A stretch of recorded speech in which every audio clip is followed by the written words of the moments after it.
when there is no trust, the sustainability becomes very hard, because we just can't do it all the time. When there's no trust, there's no relationship. Business is a matter of relationship.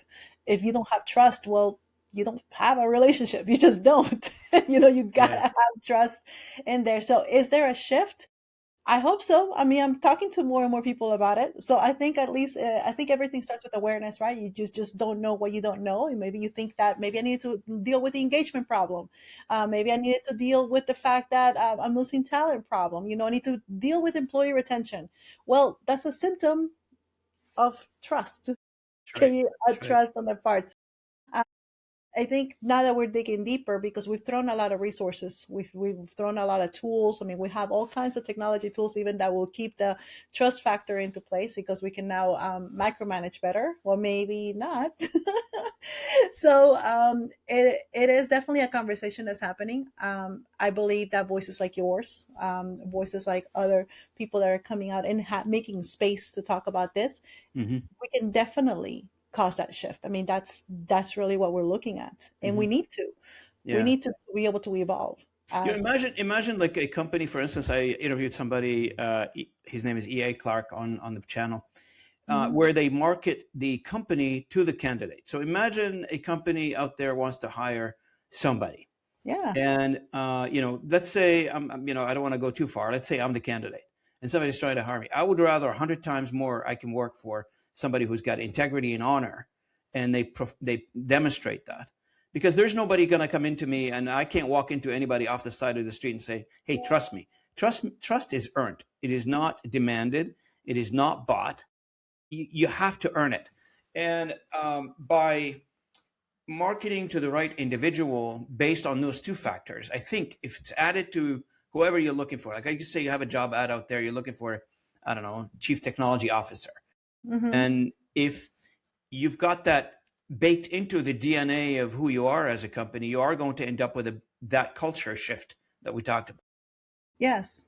Well, because there has to be alignment. And I think that's the thing. I mean, when we're talking about in alignment and values, because really when you talk about trust, it's like, well, these are the values that we hold. This is how we live them out. This is what they mean to us. And to the individual that's looking for a place to work at, hey, do those values align with me? Is that the type of work? Is that how I want to do the work? Not only what work am I doing, but how I'm doing that particular duty or whatever service that we're doing. So the alignment question comes in, and definitely that needs to be part of the hiring practices. That has to be, Yep. because we see that when you're Or the not. promotion for that matters, because sometimes people are promoted internally, right? Oh, absolutely.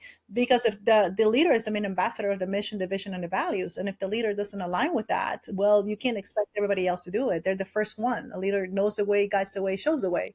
So they have to be able to show this concept that we're talking about values. Well, what do they look like? Well, the only way that they look like is the way that decisions are made, the way And, that the effect. and generally people hire to their liking, right? To their own image, generally. Generally, yeah. Well, this is where we really need to work. I mean, that's why I love this. That's why I love the communication part. That's why I love motivators. That's why I do love assessments and being able to look at it so that we can both strategically align. And there's not a problem with alignment. Sometimes, like, well, no, we did that years ago. Well, look at race cars. Race cars, the super really good race cars. They're in that race, and guess what? Every time they have to pull over. Why? Because they were used. They're top notch, and they have to realign. They have to quickly change the tires. They have to make sure everything's in place, because if they don't, they're not going to be Gas in the car, penalized. how's that? Yeah, You it's run the out of same. gas. Absolutely. So it's not like, oh, we're failing. On the contrary, it's because we're doing good. We're doing great. We want to do even better.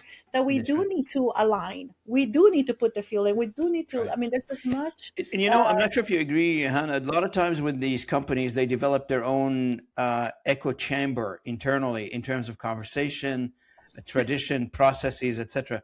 And specifically when it comes to talking to somebody like you, for instance, now they or like me in the small to medium enterprise companies, we bring like that outside view. This is what's happening outside of your walls, by the way, just so you mhm. know, Mr. CEO.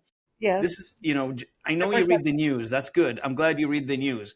But there are news that they're not written. There are information that is not on Google and I'm here to share that with you. I'm here to share my perspective. Is that what you're feeling there?